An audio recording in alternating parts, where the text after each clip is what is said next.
Hello again, friends. I tried a video earlier walking through my trails and something happened. I don't know what it was, but I tried to upload the video and halfway through it got cut off and it's not the best quality. And I've tried to upload it again and it's not moving. So either I struck a chord with the YouTube gods, aka authority, and they didn't like it, or something's messed up on my end. I don't know, but I kind of liked doing that, so I'm going to try it again. But back to reading some poems, because I got a lot of them. This one is called Everlasting Prayer. I've talked about prayer, talked about my coming into the realization that there's no disconnect between thought and prayer, so we're always talking to God when we're mindful of it, and when we're not mindful of it. So, some words of encouragement for anybody who doesn't want to think about God.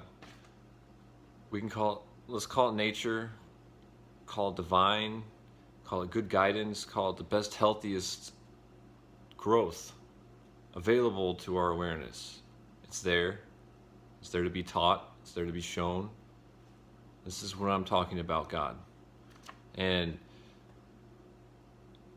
if you have hesitations, and by hesitations I mean you see corruption in religion, you see this nasty trail of destruction and maybe even hatred and outcasting and exclusivity and just person on person judgment.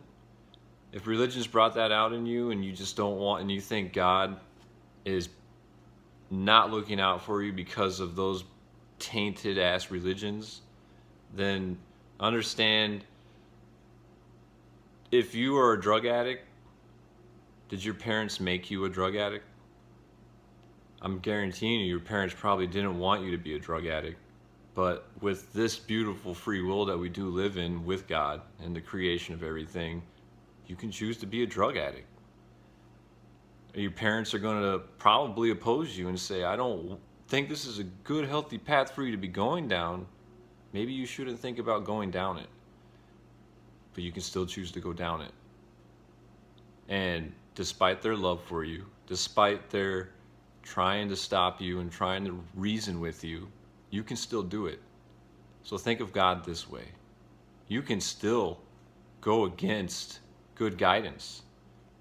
But sometimes you're like, if free will is so free, do we have to always constantly have to be fighting progression and regression at this loop that just really doesn't move, it just stays stagnant?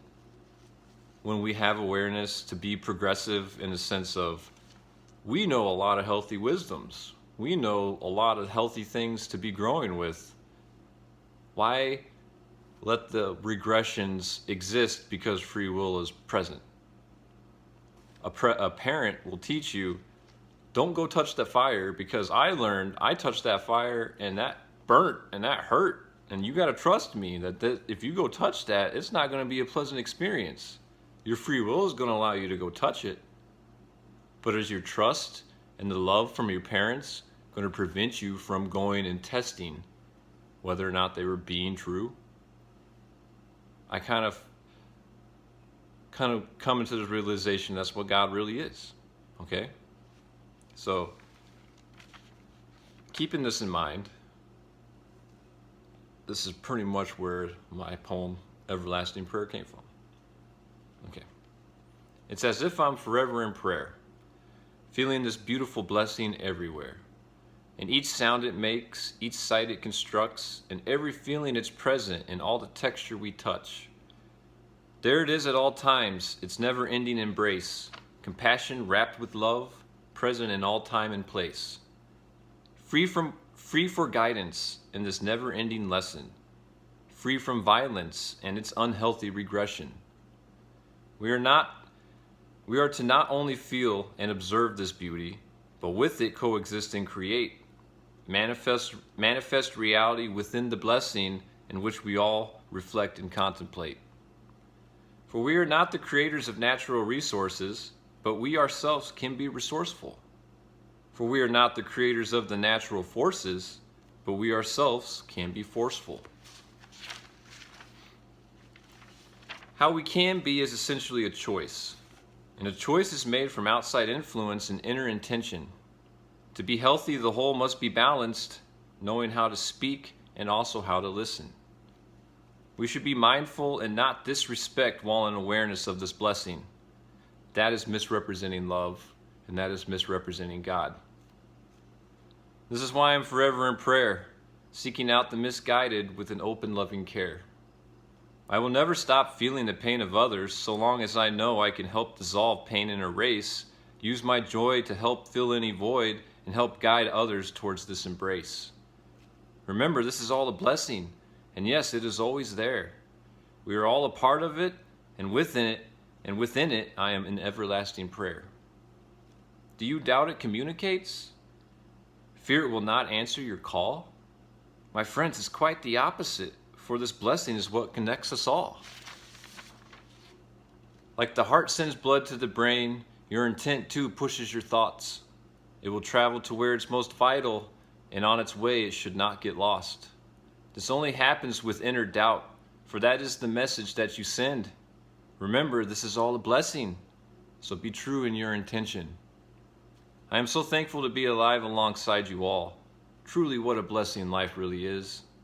You too can be forever in prayer when you see this blessing that we're within. Okay, a little bit shorter, but I mean, I don't know. It's getting louder every day. It's getting faster every day. I used to be obsessed with coincidences, and I've now realized that coincidences are the driving force to seeing God. And when you really start connecting, you're like, okay, this is it. I'm seeing it. I'm really seeing it. And then you start discussing it with others, and you start seeing that they're saying, I'm seeing it, and I'm seeing it. And then you start with another person. They're saying, I'm seeing it, and I'm seeing it. And they're different, but you're still seeing it. I mean, that's the blessing. You can't really be wrong in thinking about God as long as you are just thinking about God and the love that God encapsulates for everybody. All right? Love, beauty, and peace for all. For all our peace of beauty and love. God bless.